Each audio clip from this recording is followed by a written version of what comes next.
Personally, if you feel that way, I really can't get mad at you. At the end of the day, you're gonna think the way you want about it and about my channel. It's cool. Personally, it's cool. It's not true at all. I've made several videos just not critiquing everything, or excuse me, hating on everything. And I've made videos defending certain other things. I even made a video dedicated to Akira Toriyama and Dragon Ball at the time of his passing. But either other than that, excuse me, carry on. Peace. A few minutes later. When Jesus heard it, he saith unto them, They that are whole have no need of the physician, but they are sick. I came not to call the righteous, but sinners to repentance. Mark 2:17. So, Ryomen Sukuna. I think I need to get this out of the way right now. Sukuna is the best villain of all of Shonen. Yes, I understand there are other Shonens. I understand that is a very high bar to set, and I can understand how some people could have contention with that. I already can hear the comments now. He's too strong. His reign went on for too long. Well, I don't think so. I personally disagree. I think from the beginning to end, from the very beginning of the manga, the very first chapter's name was literally Sukuna. The way the villains measure their power is using Sukuna's fingers. The very way the world is even stated in Jujutsu Kaisen because of Ryomen Sukuna. He is not only seen as a deity, the world and in the eyes of sorcerers long since past and present and future. He has a legacy that goes down in history as the greatest sorcerer of all time. And I think the way they characterize that, especially towards the end of the manga, is perfection.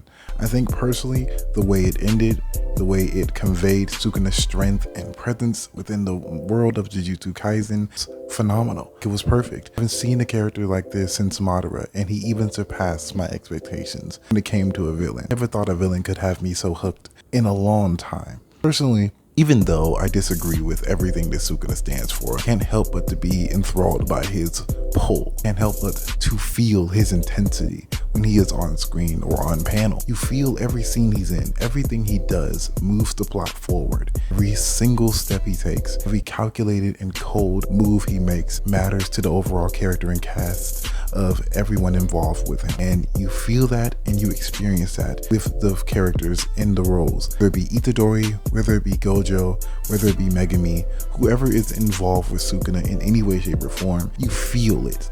You can understand why people take him as serious as they do, even when they aren't even weaker than him, as seen in the earlier seasons of Jujutsu Kaisen and the earlier chapters, where some curses actually had more curse energy than he did.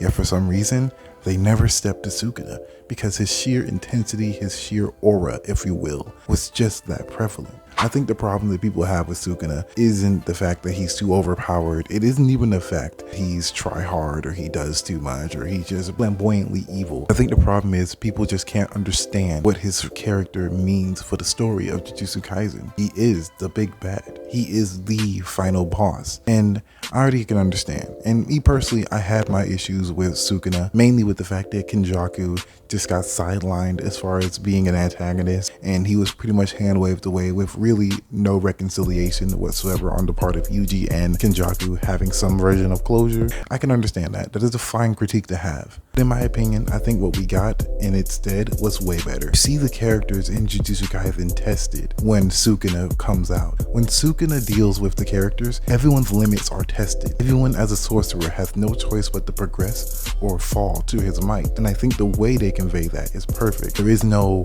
ass pulls. There is no random last second power up. There is no reasoning with Sukuna. If he loses, it's because it's either part of its plan, because they had dumb luck on their side. Shout out to Urarame. Personally, the way he went out, it was the only way he could go out. Using Yuji's specific abilities and accumulated curse techniques over the past few chapters was literally the only way to stop him. He was quite literally born to stop Sukuna. And maybe that was Kenjaku's plan. Maybe, just maybe, Kenjaku planned on dealing with Sukuna with Yuji. Now, this is headcanon as hell, but honestly, it does make sense. It really does. When you look at the role that Yuji has, when you look at the character of Yuji Itadori himself, you can kind of see how they would come to that realization, or at least how I'm able to come to that realization. And maybe you have too. At the end of the day, I think Sukuna as a character, as a antagonist, as a villain, first and foremost, is wonderful.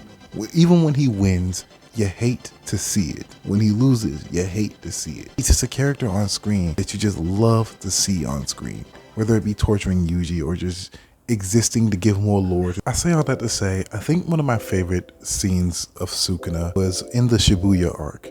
Honestly, it had to be the most intense realization of what Sukuna is actually to the other characters, to the overall people who have to live in a world where Sukuna exists. He is intensity. He is, in every sense of the word, threatening. And it's a threat that you will not be able to overcome unless you literally have God on your side. There is nothing you can do to stop Sukuna from getting exactly what he wants. He does what he wants and he commands respect whether you want to or not. Jogo's body literally moved on its own when it came to glazing my glorious King Sukuna. Had no choice. It's either do this or die. One wrong move and it's the end for you. There's nothing you could do to escape that. You are at the mercy of the King of Curses and everyone knows that. And I think that's the best part about it. You don't feel such a presence with other villains in Shonen. You just don't. No one does it like Sukuna does. Sure, you have your Aizens that come close and even your Madaras, but they're only